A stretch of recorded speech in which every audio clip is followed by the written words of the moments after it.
하나님 주시는 말씀은 누가복음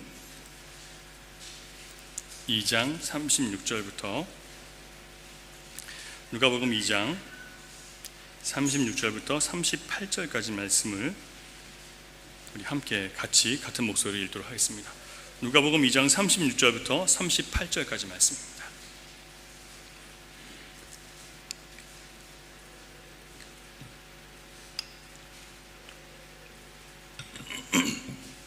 우리 한 목소리로 같이 읽겠습니다.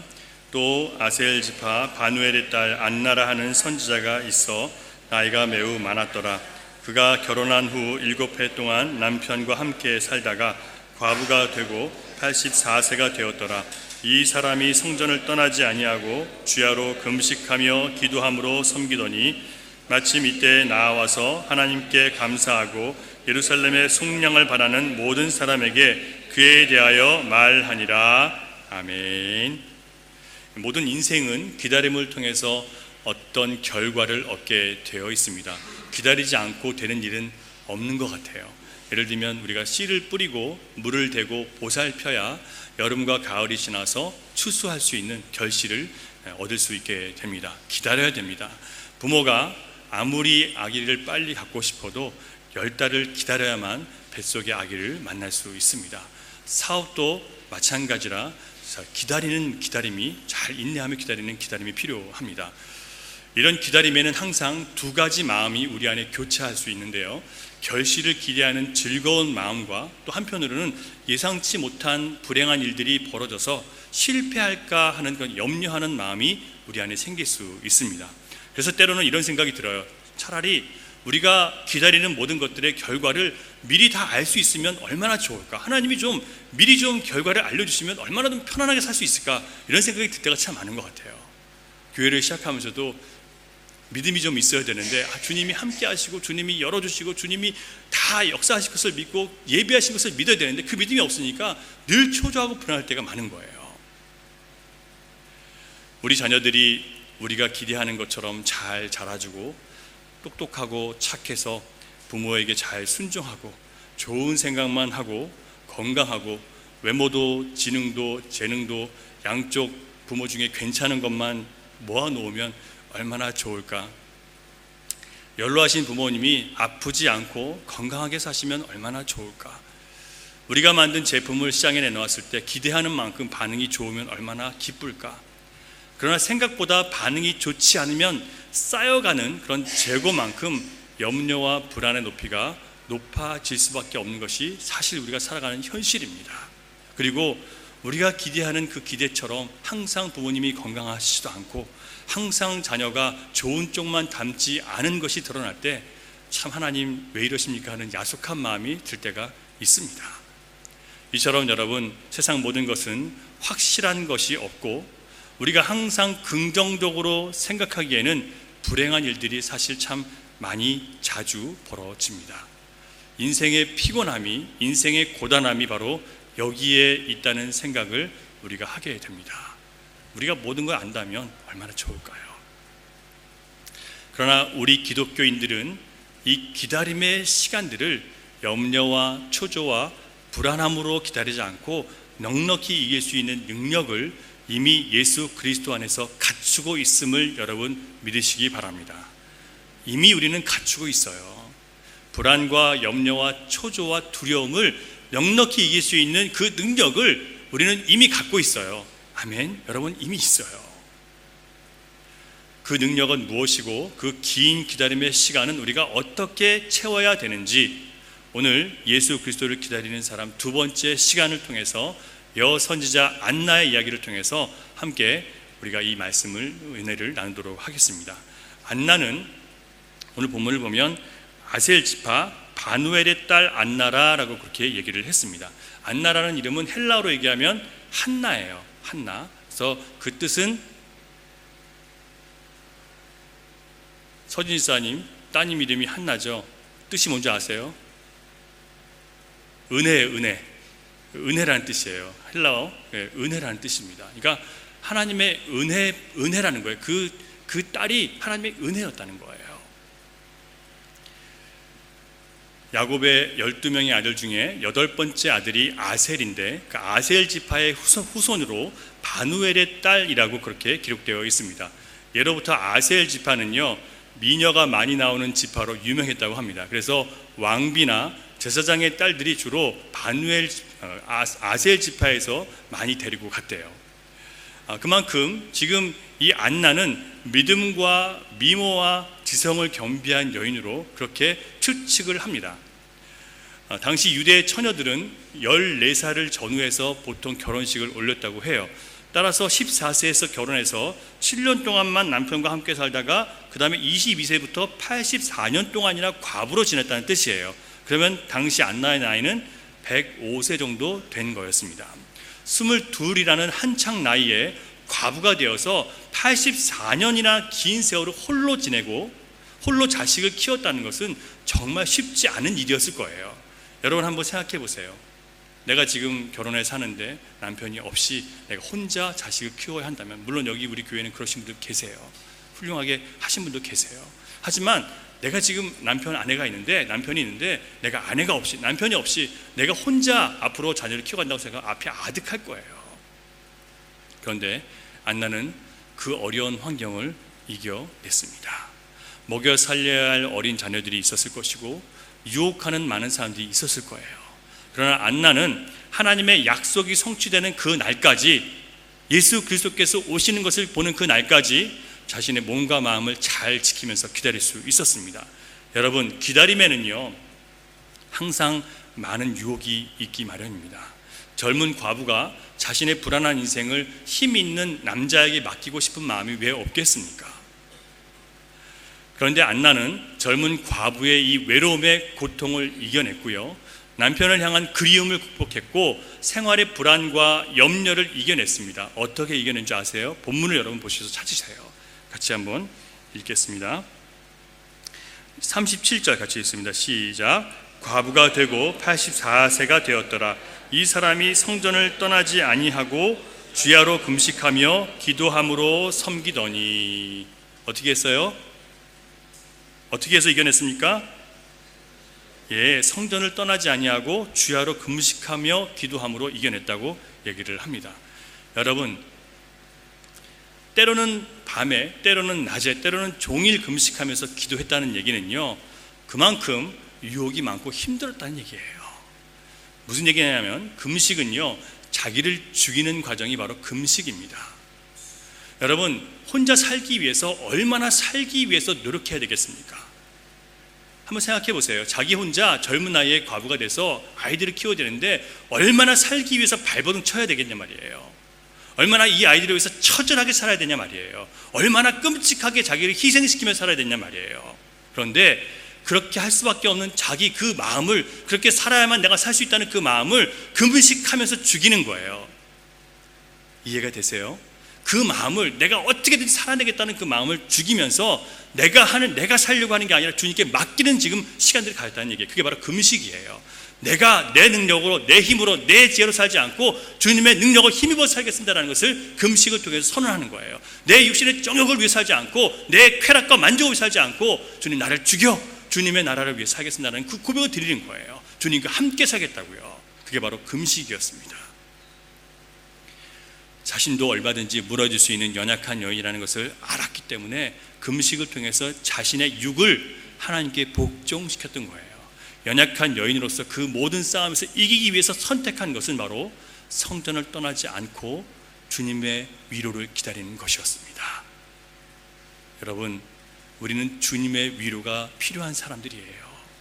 그래서 여러분, 우리의 삶의 중심이 하나님 앞에 반드시 나와 있으셔야 되는 거예요. 성전 중심의 삶이라는 것은 하나님의 은혜를 기다리는 삶이에요. 내가 내 실력으로, 내 노력으로, 내 수고로 내 인생을 내가 보장된 길로 가겠다 하는 게 아니라 하나님의 은혜를 기다리는 삶이 바로 성전 중심의 삶이란 말이에요.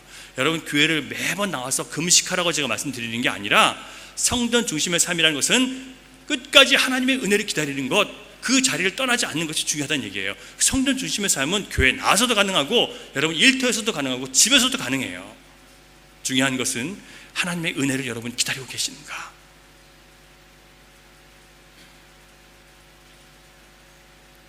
얼마나 많은 사람들이 하나님께 아무 기대도 하지 않고 살아가는지 몰라요.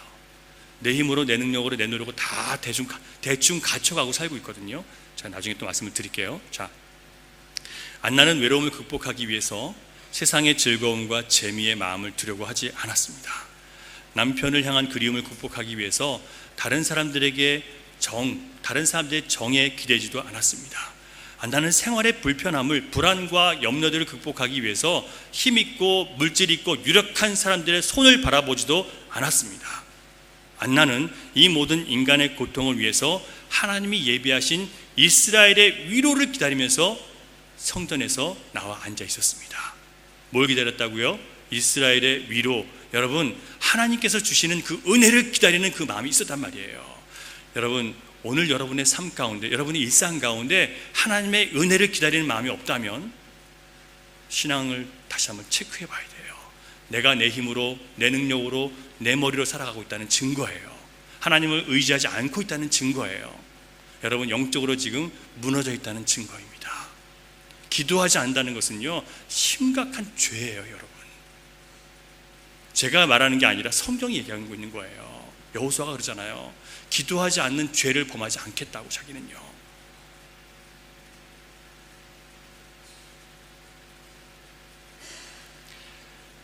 여러분, 만일 우리가 예수 그리스도를 만남으로 해결될 인생의 수많은 문제들에 대해서 내가 다른 해결책들을 바라고 기다린다면 결코 그 사람은 순결한 신앙생활을 해낼 수가 없어요. 잘 기억하세요. 무슨 얘기냐면, 내가 주님 앞에 나와서 회개하고 주님의 뜻을 내가 받아들일 때만 해결할 수 있는 인생의 문제들이 있는데, 그거를 다른 해결책들을 가지고 또 다른 즐거움들을 구하면서 그걸 통해서 대신 위로를 받고 대신 즐거움을 얻는 사람은 순결한 신앙생활을 할 수가 없어요, 여러분. 그래서 여러분이 아는 많은 신자들이 신앙생활을 순결하게 못하는 거예요. 예수를 믿는다고 하면서도 이기적이에요. 예수를 믿는다고 하면서 모든 걸 자기 스스로 판단해요. 그게 바로 잘못된 신앙생활을 하고 있다는 증거예요. 자기를 부수는 신앙생활을 하는 게 아니라 남들을 부수는 거, 남들을 정죄하는 신앙생활을 하는 거예요.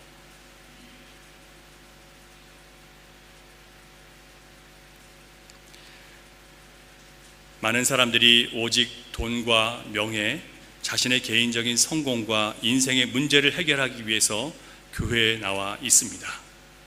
그들이 지금 당면한 문제들, 시급한 문제들을 해결하기 위해서 교회를 나왔지만 사실 문제의 원인을 해결하기 위해서 주님 앞에 나온 것이 아닙니다.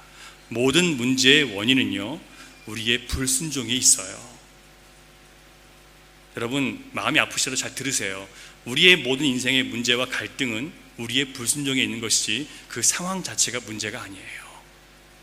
이걸 받아들이면 여러분이 문제를 해결할 수 있는 힘이 생겨요. 하지만 이걸 받아들이지 못하면 죽을 때까지 그냥 이구살아셔야 돼요, 문제를요.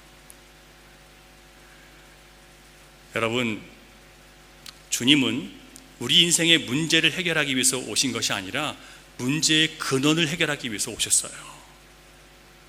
이걸 알지 못하면 우리는 계속 헛다리 짚고 교회에 나오는 거예요.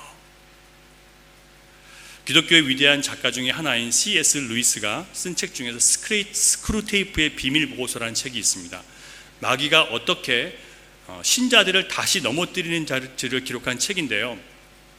악마 이름이 스크루테이프예요. 그런데 자기 조카 악마가 웜우드라는 악마가 있는데, 그 웜우드가 자기 밑에 있었던 죄인 하나가 환자라고 얘기를 하는데, 병자 하나가 예수를 믿게 된 거예요. 그래서 자기 이 삼촌 악마인 스크루테이프한테 편지를 보냈어요. 그래서 이렇게 됐는데 이거 어떻게 됩니까? 했더니 스크루테이프라는 악마, 아주 노련한 악마가 이 풋내기 악마한테 어떻게 신자들을 다시 무너뜨리는지에 대해서 가르쳐준 책이 바로 이 스크루테이프의 편지예요. 비밀보고서라는 책이에요.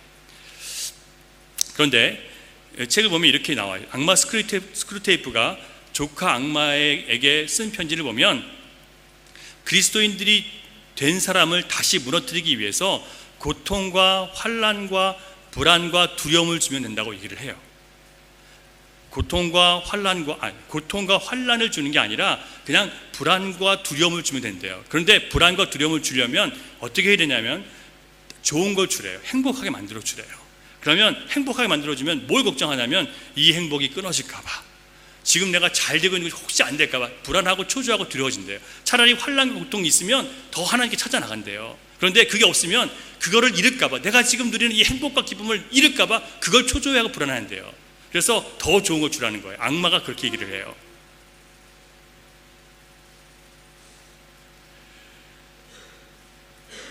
불안과 초조와 두려움을 갖게 하면 인간이 하나님을 보지 못하기 때문에, 그리고 허둥대면서 자기 그 문제를 해결하기 위해서 더 안전하게, 사실 문제도 없는데 그 불안한 마음 때문에 더 자꾸 조치를 취하는 거예요. 그러니까 끊임없이 자꾸 그냥 거기 매여 사는 거예요. 문제예요. 못 벗어나는 거예요. 하나님 못 보는 거예요. 그게 악마 스크루테이프가 조카 워무드에게 보낸 편지의 내용이에요. 그가 지금 이 C.S. 루이스는 정말 위대한 기독교 이 책을 쓰는 사람 중에 한 사람인데, 물론 돌아가신 분이에요. 그런데 이 사람을 통해서 어떻게 지금 현대 교회가 사탄에게 지금 사로잡혀 있는지를 보여준 책의 내용이란 말이에요. 여러분, 22세의 젊은 나이에 과부가 된 안나의 인생에 얼마나 큰 불안과 두려움과 염려가 겹겹이 쌓여 있었겠습니까? 그런데 안나가 그 모든 부정적인 감정을 이길 수 있었던 방법은 바로 성전 중심의 생활, 그게 뭐라고 했어요? 하나님의 은혜를 기다리는 것이었다고 말씀을 드렸습니다. 여러분, 우리 스스로 하려고 하지 말고요, 먼저 뭘 하자고요? 문제가 있고 어려움이 있고 환난이 있고 갈등이 있고 괴로움이 있으면 어떻게 하자고요? 먼저 기도하는 자, 성전 중심이란 뭐냐면 하나님의 은혜를 기다리는 거예요. 하나님께 도움을 구하고 하나님께 손을 펴시라고요. 내가 어떻게 해보려고 하지 마시라는 거예요. 여러분, 인생의 문제로 인해서 마음이 불안하고 염려가 겹쳐서 스트레스가 극심하다면 문제거리 자체를 해결하려고 하는데 초점을 맞추시면 여러분 안 돼요. 그렇게 하면, 그런 마음을 품으면 우리는 자꾸 현실적인 대안을 찾게 되고요, 그걸 해결해 줄 사람을 찾게 되고, 이런저런 사람의 말에 내 마음을 빼앗기게 되는 거예요. 그 사람들의 말에 내 자신을 맡기게 되는 거예요.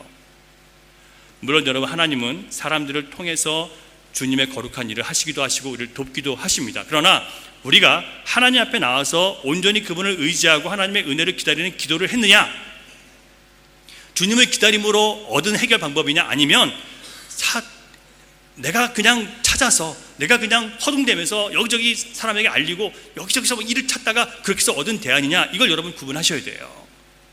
만약에 여러분이 하나님 앞에 기다리고 은혜를 구하며 여러분 찾은 방법이 아니라면 그것은 여러분 마귀가 원하는 방법대로 여러분 속고 있는 거예요. 불안하고 초조한 마음은 늘 잘못된 결정을 하게 됩니다. 그래서 여러분, 일이 잘못됐다고 얘기하는 게 아니에요. 일이 잘 될 수도 있어요. 여러분 마음대로 결정한 게 일이 잘 될 수도 있어요. 하지만 우린 뭘 잃어버렸냐면 주님의 은혜를 기다리는 걸, 기회를 또 잊어버린 거예요. 이게 더 심각해요. 주님의 은혜를 기다리는 걸 잃어버리는 것이 우리의 물질을 잃어버리는 것보다 더 심각한 문제란 말이에요. 히브리서 6장 14절을 보면 대를 이을 후손이 없는 아브라함에게 이미 아내와 자신은 나이가 들어서 아이를 가질 수 없어서 불안하고 초조해 죽겠는데, 아브라함에게 하나님이 주신 것은 여러분 아이를 주신 게 아니라 약속만 주시는 거예요. 히브리서 6장 14절을 제가 읽어드릴게요. 이르시되 내가 반드시 너에게 복주고 복주며 너를 번성하게 하고 번성하게 하리라 하셨더니 그가 이같이 오래 참아 약속을 받았느니라. 여러분, 아브라함은요 약속을 받은 다음에 25년을 기다렸어요. 아예 할아버지가 돼서 아기를 못 낳을 정도가 됐는데 그때까지 하나님이 기다리게 하셨어요. 그런데 하나님이 그때마다 더 늦어지면 안 된다고 자꾸 이렇게 불안하고 초조할 때마다 하나님 하신 말씀이 뭐였어요? 내가 너한테 반드시 복 줄 거야. 내가 약속했잖아. 넌 그걸 믿고 있으면 돼 라고 말씀하시는 거예요. 안 주세요, 아이를요. 우리가 원하는 것을 주시는 게 아니라 우리에게 주님은 믿음을 갖게 하시는 게 주님께서 우리에게 이런 모든 문제를 허락하시는 이유란 말이에요. 어떤 믿음이요? 내가 주님을 기다렸더니 주님이 나를 수렁에서 끌어내십니다. 이걸 믿게 하시는 거란 말이에요.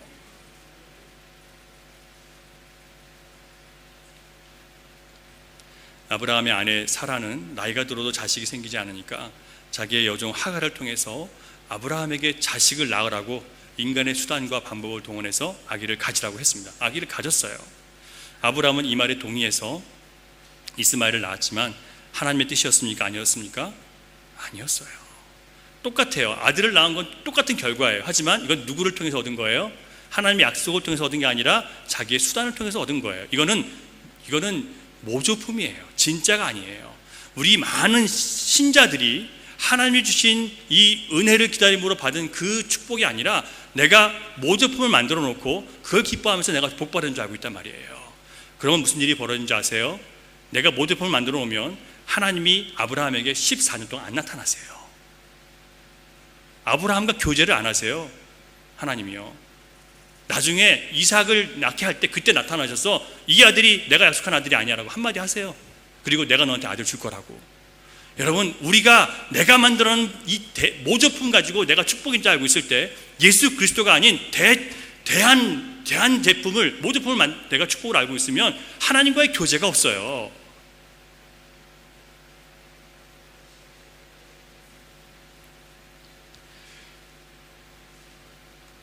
여러분, 결국은 이스마엘이 하갈이, 여종 하갈이 임신을 하자마자 그때부터 집안은 문제가 생기기 시작했습니다. 하갈이 임신하자마자 주인 여종을 우습게 하고 아기도 못 가진 것이 무슨 주인 노릇하냐라고 조롱하기 시작했어요. 그래서 어떻게 돼요? 사라가 화나가지고 이 버릇없는 여종을 내쫓아버리자고, 그래서 임신한 여인을 내쫓아버리게 했어요. 아브라함은 옆에서 말도 못하고 그냥 당신 뜻대로 하세요 그러고 말았어요. 내쫓았어요. 그래서 광야에 쫓겨나 있었잖아요. 누가 다시 데리고 오셨어요? 하나님이 다시 오게 하셨어요. 그래서 여종 주인에게 복종하게 만들었어요. 다시 정리를 해주신 분은 하나님이셨어요. 그리고 나서 이스마엘을 낳고 13년 동안 열심히 기쁘게 생활했어요. 그리고 나서 나중에 이삭이 낳고 나니까 어떤 일이 벌어져요? 이스마엘이 이삭을 자꾸 이제 괴롭히고 때리고 그런 거예요. 그러니까 사라가 또 어떤 마음이 들어요? 저 여종의 자식이 이 주인의 자식을 괴롭힌다고 이러니까 결국 그래서 내쫓아버린 거예요. 또요. 어떻게 된 거예요? 인간이 만들어낸 그런 모조품은요, 결국 하나님 앞에서 쫓겨날 수밖에 없는 거예요. 그게 아무리 기쁨이었다 할지라도 그건 쫓겨나지 않으면 하나님의 약속은 이루어지지 않는다는 뜻이에요. 여러분, 우리 하나님은 모든 신자들에게 약속을 주시는 분이십니다. 우리가 원하는 그것을 주시는 게 아니라 뭘 주세요? 약속을 주시는 거예요. 약속. 그리고 예수 그리스도의 십자가 피로 마귀의 손에서 건진받아서 영원한 생명을 얻는다는 그 약속 하나 우리에게 주셨습니다. 그 약속을 믿는 자 안에 모든 것이 다 포함되어 있는 거예요. 우리가 그렇게 바라고 원하는 모든 것들은 예수 그리스도의 생명 안에 모든 것이 포함되어 있어요. 그러니까 우리는 결국 뭘 또 바라봐야 되는 거예요? 나에게 생명이 되신 예수 그리스도, 그분으로 내 삶을 또 바꾸는 거예요. 내 염려를, 내 불안을, 내 초조함을 예수 그리스도로 바꾸는 거예요. 그게 바로 성전 중심의 생활을 하는 겁니다, 여러분. 근데 마귀가 하는 일은 누구든지 믿음으로 구원을 얻는다는 이 변함없는 진리를 바라보는 이 그리스도인의 눈을 흐리게 만들어요. 뭘 바라보는 눈이요? 믿음으로 구원 얻는다는 이 그리스도인의 이 바라보는 눈을 흐리게 만들어 버리는 거예요. 그래서 마귀는 그리스도를 기다림으로 얻는 천국이 아니라 내 노력과 내 수고와 내 행운을 통해서 얻을 수 있는 천국을 제시해요. 누가요? 마귀가 그렇게 하는 거예요. 마귀는 여러분을 괴롭히고 힘들게 하는 게 아니라 여러분에게 더 좋은 걸, 더 단 거를 던진다니까요. 더 좋은 걸 던져요. 그래서 그것 안에서 만족해서 하나님 안 바라보게 만드는 거예요. 예전하고 지금 마귀는 작전을 바꿨어요. 그러나 안나는 성전을 떠나지 않고 하나님의 약속을 중심으로 살았기 때문에 그 기다림의 목적이 분명했습니다. 안나는 뭘 기다렸어요? 하나님의 위로, 하나님의 구원, 하나님의 약속, 자기 백성에게 주시기로 약속하신 그 유일한 위로 예수 그리스도를 기다렸던 거예요. 여러분, 기다림의 목적과 대상이 분명하면 초조하게 만드는 인생의 염려로부터 우리 마음을 지킬 수 있습니다. 여러분, 누구를 기다리십니까? 뭘 기다리며 살아가고 계십니까? 예수 그리스도를 기다리시면 여러분을 불안하게 하는 모든 것들을 이길 수 있습니다. 하지만 예수 그리스도가 아닌 다른 것들을 기다리면 여러분들은 예수도 잃고 다른 것들이 여러분에게 온다 할지라도 그것이 여러분에게 오히려 여러분을 망하는 길로 인도할 수 있다는 것을 여러분 아셔야 됩니다.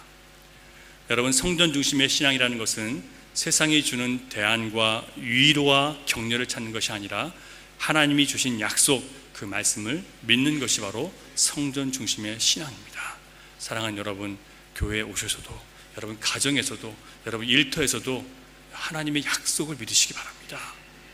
여러분이 이렇게 하면 될 거라는 그런 생각 말고요, 하나님이 주신 약속을 믿으세요.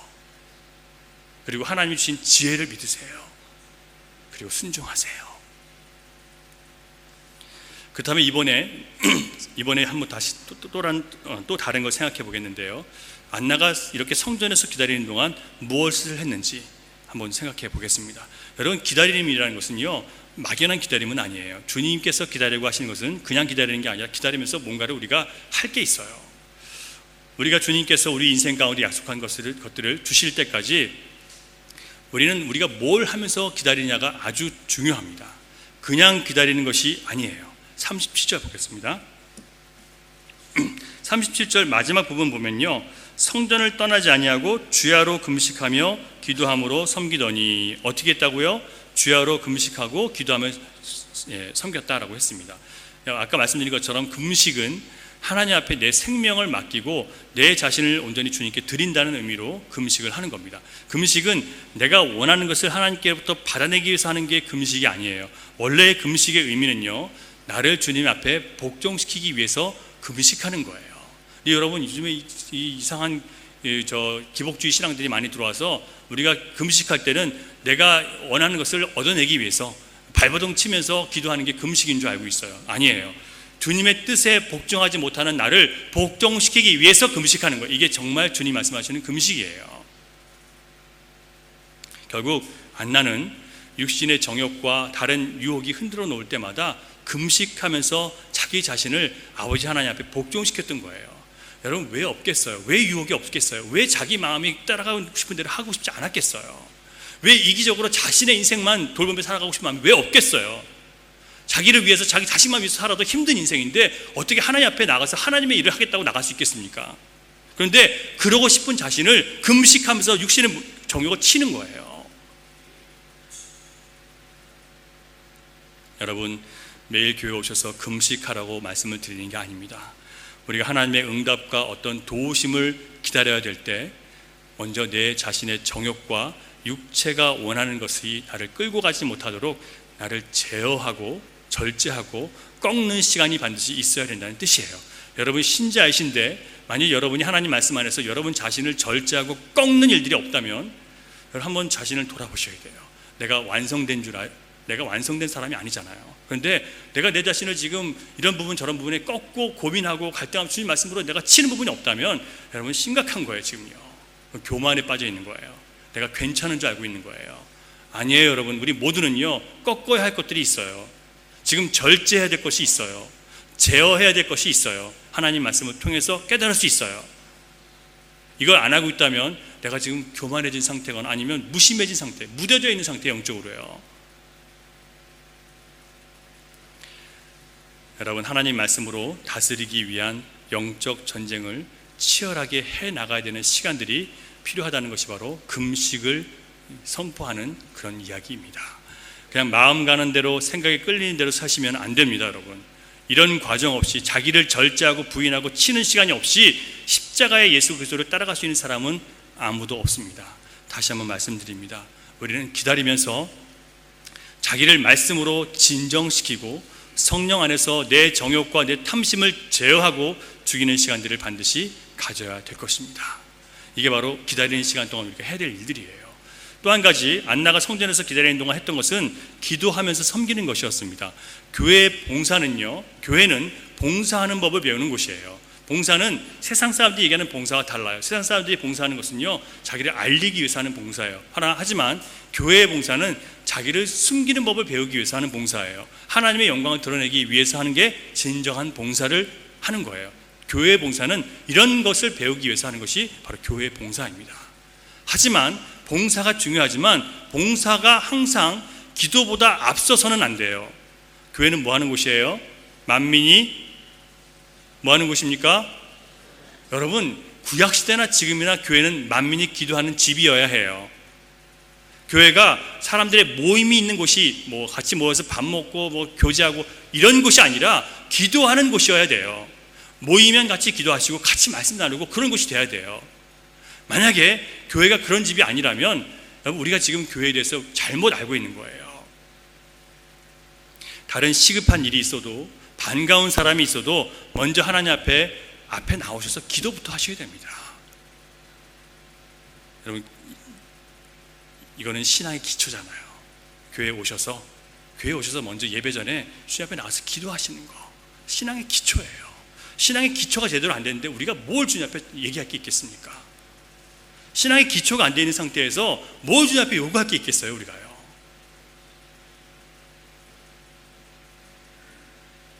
회개할 것밖에 없어요, 우리는요. 여러분, 기초를 잘 세우시기 바랍니다. 아무리 뭐가 급한 게 있어도 기도부터 하셔야 돼요. 기도하지 않고 하는 모든 일들은요, 교만이 돼요. 그리고 기도하지 않고 하는 일들은요, 결국 나중에 뭐라고 되냐면 자기 자신을 소진시켜요. 내가 교회 정말 힘들어서 못 다니겠어.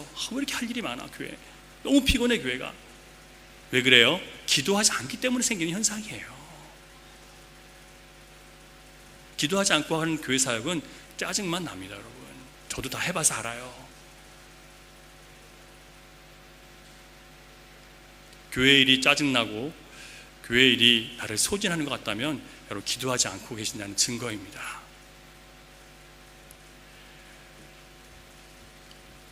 악마 스크루테이프가 신자를 다시 타락시키기 위해서 조카에게 가르쳐준 작전 중에 또 하나는 신자의 마음을 빼앗는 것인데, 그 방법이 뭐냐면 하나님과의 약속이 아니라 눈에 보이는 탐스러운 과실에 주목하도록 마음을 빼앗는 것이 바로 두 번째 방법이었어요. 오늘 우리 신앙생활에 적용하자 하면 어떻게 되냐면, 교회를 나와서 예수님을 바라보는 것이 교회의 그 목적인데, 예수님을 바라보기 아니라 교회 자체를 바라보게 되는 거예요. 교회는 건물이 아니고 여러분, 사람이 아니에요. 여러분, 교회는 사람이 아니에요. 교회는 뭐예요? 교회는 사람이에요. 죄송합니다. 교회는 건물이 아니라 여러분 각자가 교회예요. 다시 말씀드리면 뭐냐면, 우리가 교회에 나온다는 것은 우리 모두가 한 예수 그리스도를 바라보기 위해서 교회에 나오는 거예요. 그래서 교회가 되는 거예요. 어떻게 했을 때 교회가 된다고요? 우리가 한 예수 그리스도를 바라볼 때 교회가 교회 되는 거예요. 그런데 우리는 뭘 바라보냐면, 예수 그리스도를 바라보지 않고 다른 사람들을 바라보는 거예요. 저 사람이 어떻게 섬기나, 저 사람이 어떻게 봉사하나, 저 사람이 어떻게 말하나, 이걸 보고 있으니까 예수님을 못 바라보는 거예요. 마귀가 그걸 시켜요. 어떻게 하라고요? 예수님 중심으로 신앙생활하는 게 아니라 교회 활동 중심으로, 또 교회 사람 중심으로 교회에 나오는 거예요. 그리고 그게 교회의 주요한 주류가 되면, 그런 분위기가 교회에 딱 들어가면 그때부터는 걷잡을 수가 없어요. 목회자인 저는 이걸 붙잡아야 되는 사람이에요. 이걸 막아야 되는 사람이에요. 여러분들이 모여서 함께 대화하는 거 좋지만, 여러분들이 함께 모여서 기도하게 하는 것이 저의 목적이에요. 이걸 제가 온전히 감당하지 못하면 제가 하나님 앞에 책망받습니다. 여러분이 모여서 하나님 말씀으로 은혜 받고 나누고 그렇게 될 수 있도록 제가 여러분에게 권면해 드릴 일이 제 일이에요. 주님께 더 가까이 나가도록 주님 바라보도록 하는 게 제가 할 일이에요. 제가 하는 일 때문에 여러분 기분 나쁠 수도 있어요. 제가 하는 일 때문에 여러분 상처받을 수도 있어요. 알 수 없어요. 하지만요, 여러분 영혼이 살아야 되니까요. 여러분 영혼이 주님께 가까이 나가시는, 여러분 영혼이 겸손하셔야 되니까요. 주님과 연결되어 있어야 되니까요. 저는 이 일을 해야 되는 거예요.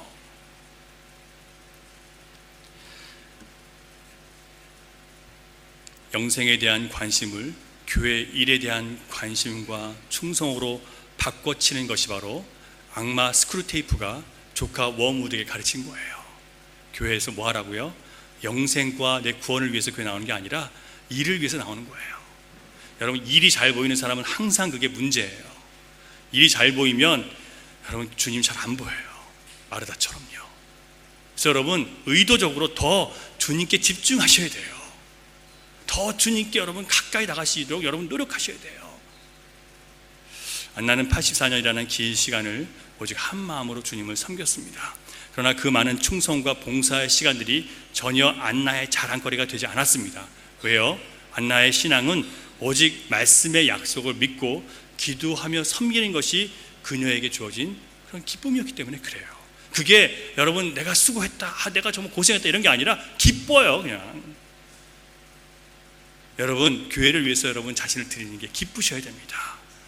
그리고 주님과 함께 내가 주님의 십자가의 길을 걸어간다는 것 자체로 기뻐하셔야 돼요.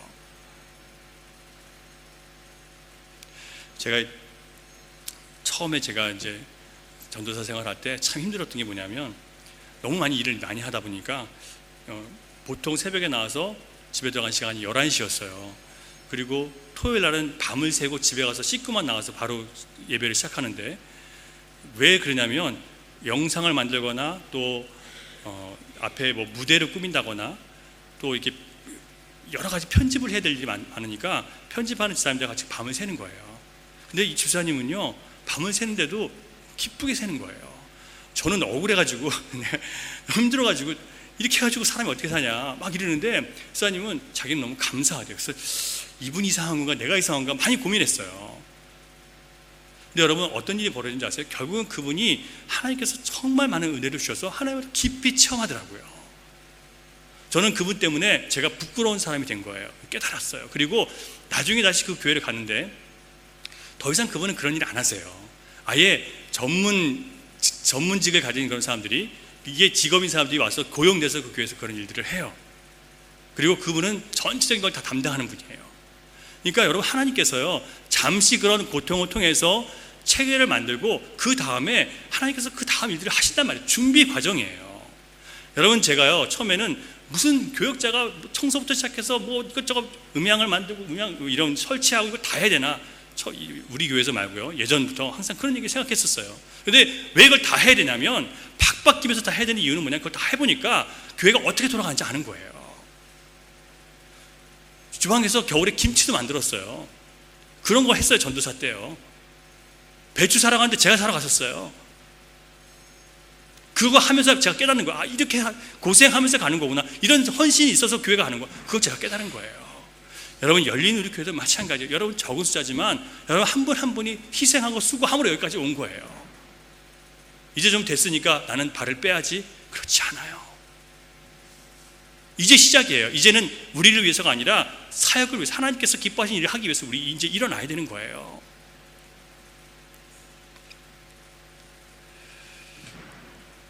여러분 안타깝게도 오늘의 신자들에게 더 이상 기도가 절실한 것이 되지 않았습니다. 기도 제목이 뭐냐고 물으면 그냥 없다고 하거나 우물쭈물 하다가 그냥 자식이 건강하고 아프지 않고 그냥 평안하게 문제가 없이 잘 살았으면 좋겠습니다, 이런 얘기 하세요.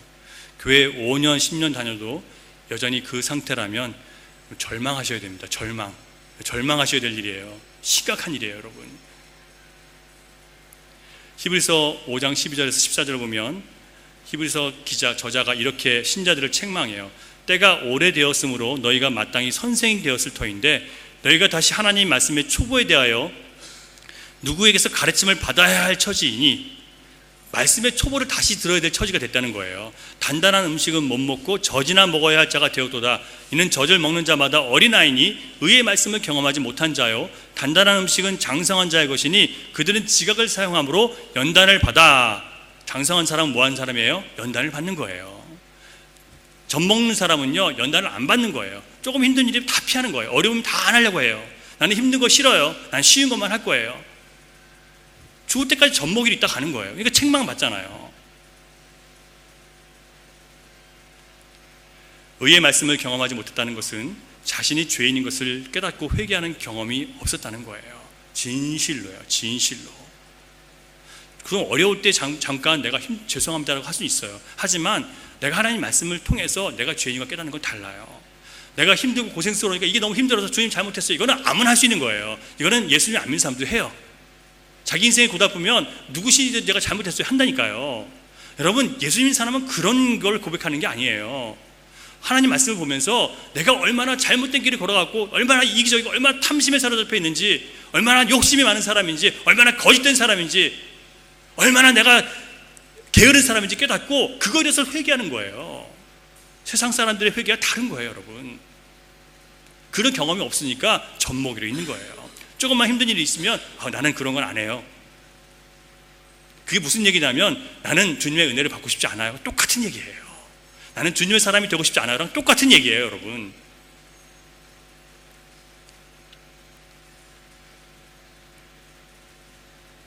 그런 사람들의 기도 제목에는 그리스도의 십자가가 없습니다. 성령님의 인도하심을 구하는 것도 없습니다. 자신의 변화를 구하지도 않고요, 영적인 성숙에 대한 간구도 없습니다. 끊임없이 한눈 팔고 세상과 타협하고 돈 사랑하고 그리스도의 말씀을 배신하는 자신의 역겨운 죄성에 대해서 가슴을 치는 회개가 없습니다. 여러분, 영적인 빈사 상태에 빠져 있는 거예요. 여러분, 기도 많이 했다고 자랑하는 것도 나쁘지만 기도하지 않고도 살 수 있다면 더 큰 문제입니다.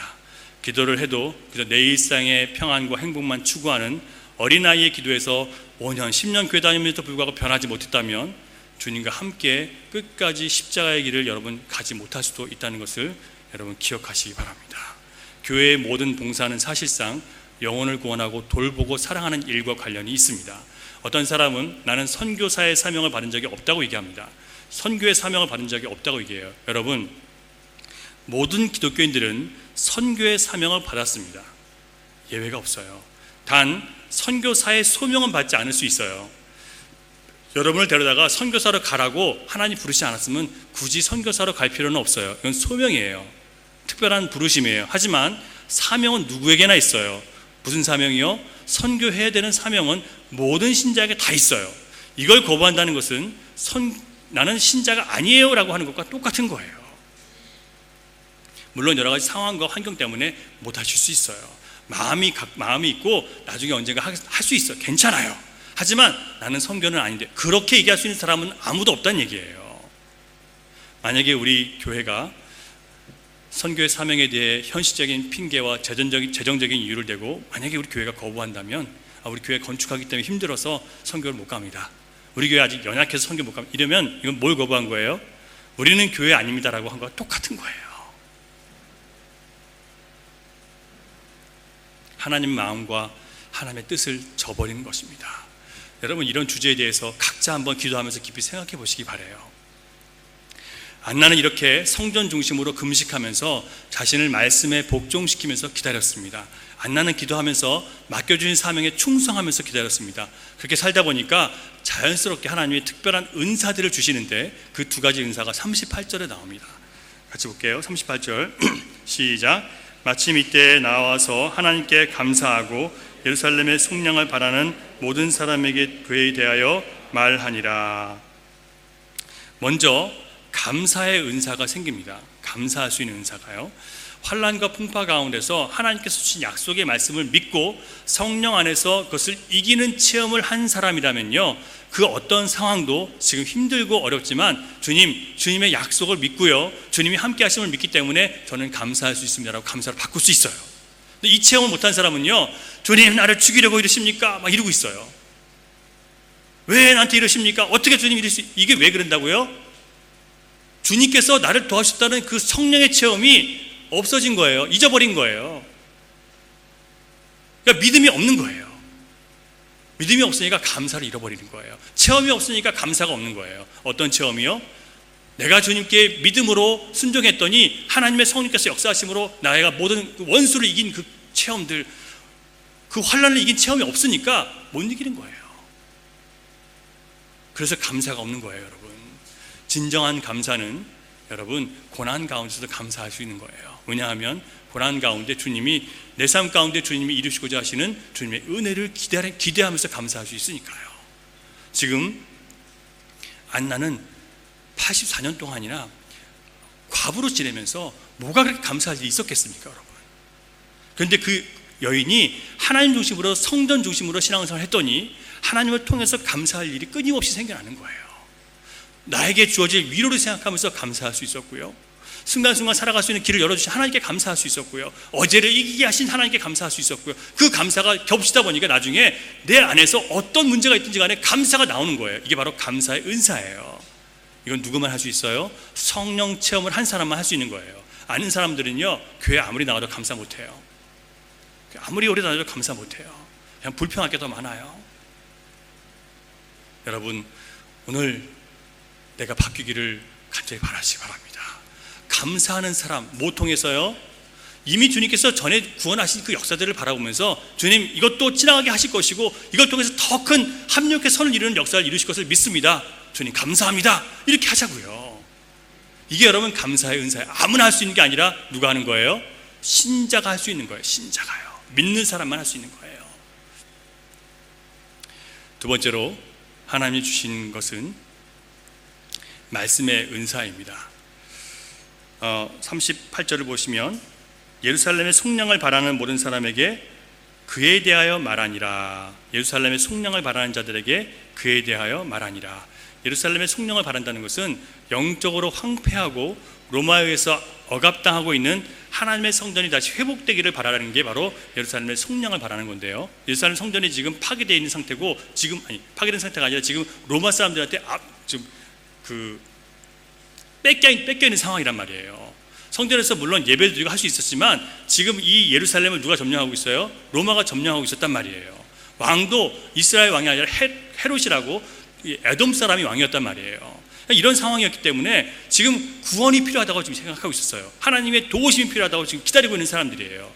자, 누구에게 주님께서 예수님에 대해서 말씀을 했어요? 예루살렘의 속량을 바라는 사람들에게 지금 예수님에 대해서 가르치고 있는 거예요. 누가? 안 나가요.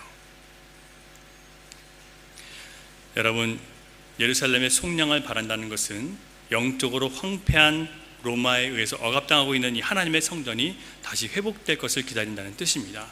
오늘날의 기독교회는 예수 그리스도의 재림 없이는 회복할 수 없는 지경에 이르렀다라고 전망하는 사람들이 많이 있습니다. 그래서 더 이상 교회에 나갈 필요가 없다고 얘기하는 사람들이 있어요. 여러분, 그것은 하나님의 교회를 향한 열정과 사랑을 이해 못하는 사람들입니다. 여러분, 하나님은 남은 자 7,000명을 두시는 분이세요. 이사야와 예레미야를 통해서 남은 자가 있다고 선포하시는 분이세요. 오늘날도 남은 자가 있어요. 남은 교회가 있어요. 그런데 우리가 함부로 교회는 더 이상 소망이 없습니다, 그건 하나님께 소망이 없다고 얘기하는 건 똑같은 거예요.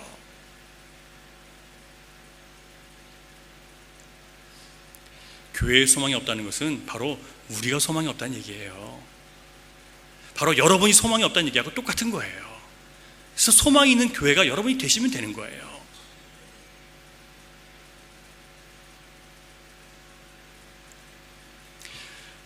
항상 심판에서 살아남은 자들이 있다는 것을 여러분 기억하시기 바랍니다. 마지막 때의 현상은 양극화입니다. 다니엘 12장 10절을 보면 아는 사람이 연단을 받아 스스로 정결하게 하며 희게 할 것이니라. 악한 사람은 악을 행하리니 악한 자는 아무것도 깨닫지 못하되 오직 지혜로운 자는 깨달으리라 라고 했습니다. 마지막 때가 되면 어떻게 된다고요? 하나님의 말씀을 듣고 수많은 유혹과 또 타협과 물질의 풍요가 주는 여러 가지 거짓된 약속의 그 악함을 깨닫고 거기서 돌이켜서 스스로 순결한 그리스도인이 되고자 노력하는 사람들이 있을 거래요. 하지만 하나님을 떠난 자신의 삶에 대해서 여전히 세상의 만족을 즐기며 거기서 전혀 뒤로 돌아설 마음이 없는 그런 사람도 있을 거라는 거예요. 고치고 싶은 마음이 없어요. 왜냐하면 세상이 주는 그 유혹이 더, 기쁨이 더 좋으니까요. 여러분, 안나와 같은 선지자의 말을 통해서 내가 예수 그리스도의 구원과 도움이 절대적으로 필요하다는 것을 아는 사람들, 주님, 나에게는 주님의 도우심이 필요해요. 주님이 나를 건져주지 않으면 난 소망이 없어요. 내 인생은 주님이 없이는 아무것도 아니에요 라고 고백하는 사람만 예수 그리스도의 그 음성을 듣는 거예요. 아무도 안 들어요. 아무도 안 들어요. 주님이 필요하다는 것을 정말 아는 사람만 설교를 듣는 거예요, 여러분.